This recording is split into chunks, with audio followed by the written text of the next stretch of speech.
Alors nous vivons cette fête de l'Ascension du Seigneur qui est toujours un peu, pour moi en tout cas, mystérieuse, parce qu'elle nous ouvre une réalité qu'on ne maîtrise pas bien, c'est la question du ciel.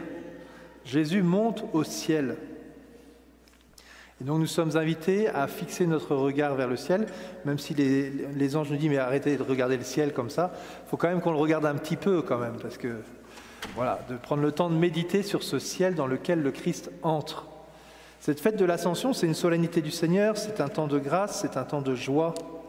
Et dans toutes les lectures, il y a comme un doublon entre d'un côté ce que le Christ vit, il est élevé, il entre dans sa gloire, le Seigneur s'élève au milieu des ovations, dit le psaume, nous contemplons le Christ dans sa gloire, et d'un côté tout ce que les apôtres vivent, et où l'on voit que le Christ est encore avec eux, il demeure avec eux, même s'il est au ciel. Donc il faut tenir un peu tous ces aspects-là.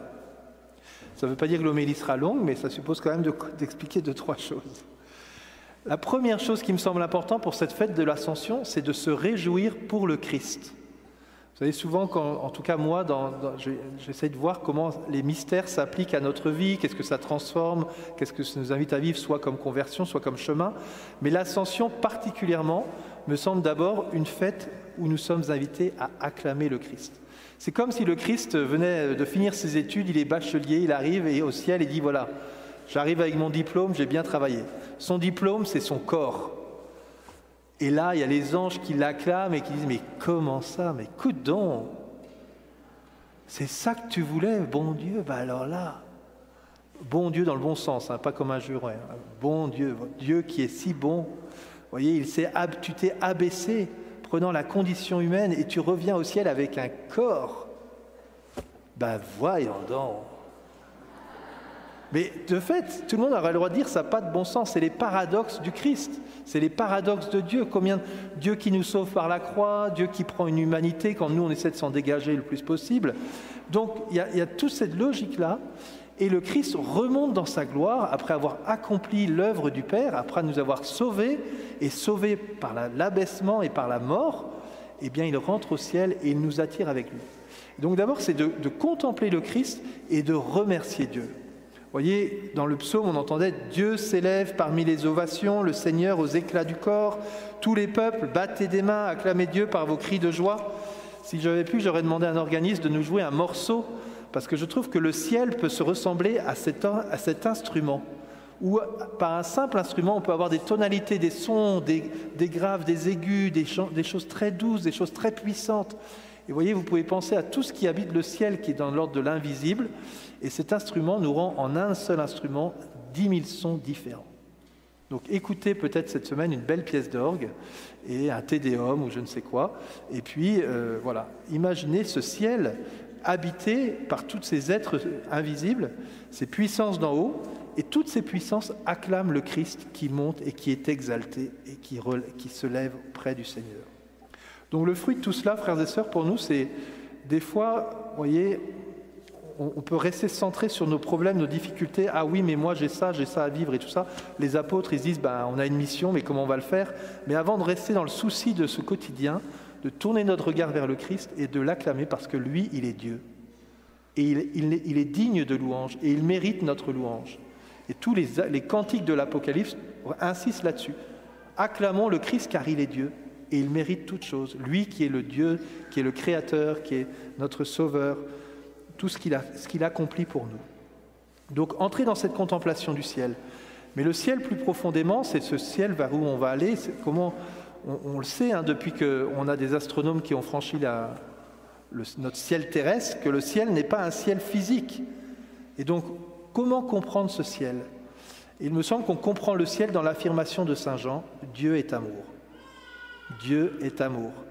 D'ailleurs, pour répondre à ceux qui nous disent Dieu n'existe pas, il n'est pas au ciel, on nous dit que Jésus est élevé et il disparaît dans la nuée.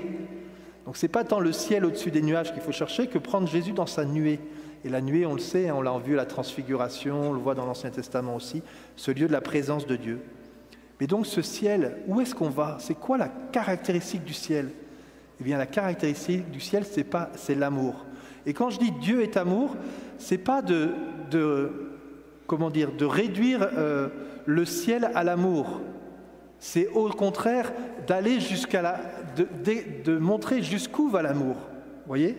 Pas juste dire oui, on s'aime, j'aime Dieu, donc Dieu est là. Donc non, il y a une vraie réalité du ciel, mais quand on va y rentrer, on va être plongé dans l'amour. On va rentrer dans cet amour. Et cet amour va nous dépasser. Et on va être dans un waouh extraordinaire. Et on ne le maîtrise pas. Et en même temps, on est invité à le désirer, à le savourer, à le goûter. Parce que justement, il y a des ponts entre ce ciel et cette terre. Alors, une fois que je contemple le Christ et le ciel, regardons justement ces ponts. Et un des ponts, peut s'exprimer dans dans deux images bibliques. L'image de la tête. La tête est passée. Aujourd'hui, c'est la fête des mères. Vous voyez, on dit que quand la tête passe à l'accouchement, le reste, normalement, passe. Je n'ai pas beaucoup d'expérience. Donc, je ne peux pas vraiment vous dire, mais mesdames, vous confirmerez ou pas. Voilà, donc il y a toutes les douleurs de l'enfantement. Le Christ aussi prend cette image, justement, de l'enfantement en Jean chapitre 16 pour montrer ce qu'il doit vivre dans sa passion et sa résurrection. Mais la tête est passée. Et la tête, saint Paul nous dit que la tête, c'est le Christ. Donc la tête est au ciel, et nous, le corps, certains membres sont au ciel, mais d'autres sont encore ici sur la terre, les pieds sont sur la terre. Nous sommes tous les membres de ce corps, mais nous avons ce Christ qui est au ciel. Et la deuxième réalité, c'est ce que j'évoquais tout de suite, c'est l'humanité.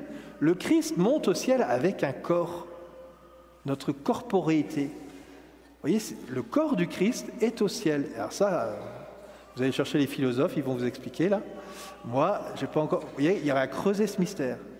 D'ailleurs, c'est toute la question de la dignité de notre corps, de la beauté du corps, de Dieu qui veut nous donner un corps. Mais il y a cette connexion entre le corps du Christ qui est au ciel et notre propre corps.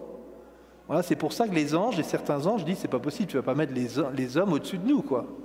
Bah si, c'est le plan de Dieu. Ah. Donc, ces deux images de la tête et du corps nous fait prendre conscience davantage de ce que saint Paul évoque dans l'espérance. C'est quoi l'espérance, frères et sœurs? Notre espérance, c'est pas juste qu'un jour on ira au ciel, une espérance future, comme dirait Nietzsche, l'opium du peuple. Ah, vous espérez un bonheur que vous n'avez pas. Non. L'espérance, c'est qu'il y a une connexion entre ce ciel et cette terre. Que le Christ qui est au ciel est en lien avec nous qui sommes sur la terre. Et on retrouve ça plusieurs fois dans les Écritures. Par exemple, dans les Actes des Apôtres, quand il y a le martyre d'Étienne, Étienne nous dit « Je vis les cieux ouverts. Le ciel n'est plus fermé. Le Christ est au ciel, et comme dirait l'Épître aux Hébreux, il intercède pour nous. Le ciel et la terre sont connectés. » On n'est pas là, nous, en train de dire allez-y pour 80 ans, 90 ans, 100 ans pour les plus vigoureux, et puis après le bonheur. Non, dès maintenant, nous sommes invités à nous connecter, à voir le Christ qui nous donne cette grâce du ciel. Cette autre parole, on la retrouve aussi dans saint Matthieu, « Je suis avec vous tous les jours jusqu'à la fin des temps. » Je suis avec vous tous les jours. Ou alors dans saint Jean, « Je m'en vais, mais je reviens. » Il s'en va, ce texte est lié à la Passion, mais on peut aussi le méditer dans l'ordre de l'Ascension. Le Christ s'en va, mais il demeure avec nous. Je demeure avec vous. Et on l'a vu dans la fin de l'Évangile, le Seigneur travaille avec eux. Il confirme la parole par les signes qui l'accompagnaient. Tout au long du temps pascal, on a médité sur ces apparitions, et j'aime bien dire sur ces disparitions. Et finalement, plus ça va, plus on est invité à méditer sur le sens de la disparition du Christ, plus que sur le sens de ses apparitions. Les apparitions nous confirment qu'il est vivant, mais ces disparitions nous apprennent à vivre avec le ressuscité. Je l'ai évoqué largement dans les homélies du dimanche pendant le temps pascal. Eh bien, nous sommes invités à prendre conscience au cœur de cette disparition du Christ, de cette présence et de cette connexion avec le ciel. Donc l'espérance n'est pas juste l'espérance d'un bien à venir qu'on espère avoir un jour, c'est l'espérance d'une réalité qui nous est donnée. Le Christ est vivant, il est au ciel, et nous sommes connectés avec ce ciel, et la joie du ciel est invitée à habiter nos cœurs.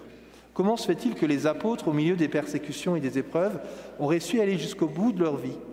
Eh bien parce qu'ils avaient cette assurance que Dieu était avec eux. Pas seulement l'assurance qu'ils iraient vers Dieu, même s'ils allaient vers un bonheur encore plus grand, mais l'assurance que ce bonheur était là. Donc, pour reprendre l'image de l'amour, à la fois nous allons vers l'amour, nous allons plonger dans l'amour, il n'y aura rien d'autre au ciel que l'amour. C'est pour ça qu'il faut se préparer un peu, parce que si on n'est pas habitué à aimer, il y aura un choc. Ça va être violent en fait. C'est le violent l'amour. Tu arrives dans l'amour, tu n'es pas dedans. Là, c'est la lumière et les ténèbres. Tu es dans les ténèbres, tu vois la lumière, tu fermes les yeux, parce que là, ça t'éblouit. Donc, nous sommes invités à rentrer dans cet amour, mais déjà cet amour nous est donné et nous expérimentons l'amour de Dieu. Nous expérimentons dans nos cœurs l'amour de Dieu. Donc entre ce ciel et cette terre, cette connexion qui est liée, on pourrait reprendre une deuxième image maternelle, c'est l'image du cordon finalement. D'autres utiliseront, dans l'Épître aux Hébreux, on utilise l'image de l'ancre du bateau inversé.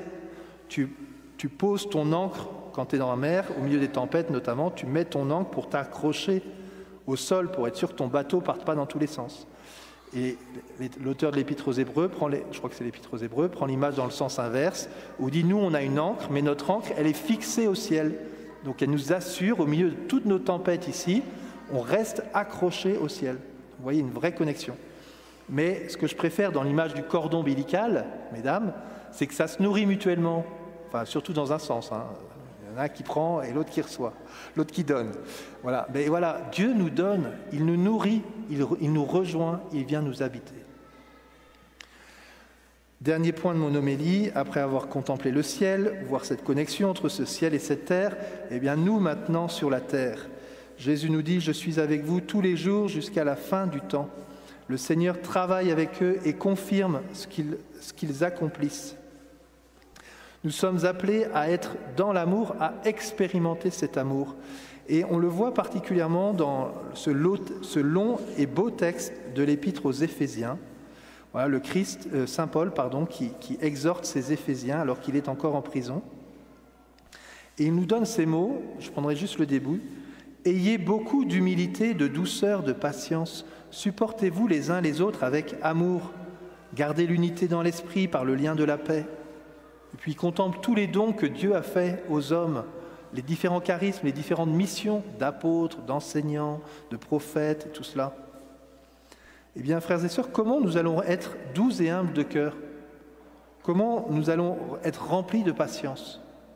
Et justement, puisqu'il y a ce lien entre le Christ qui est doux et humble de cœur et nous demandons au Christ de nous transformer, de nous donner cette humilité et cette douceur, de venir façonner notre cœur semblable au sien, et il le fera particulièrement par le don de son esprit. Donc, frères et sœurs, aujourd'hui, prenons le temps de contempler le Christ qui est dans sa gloire. On pourrait dire qu'il y a un repos bien mérité, même si au ciel il intercède pour nous, il ne cesse pas. Rendons-lui une juste louange, joignons-nous à l'hymne des anges et des saints, et puis demandons-lui aussi de nous faire goûter le ciel. Demandons, puisque nous sommes connectés avec ce ciel, de goûter à l'intérieur de nous-mêmes ce ciel qui nous donne petit à petit de devenir semblable à lui, d'avoir un cœur semblable au sien. Amen.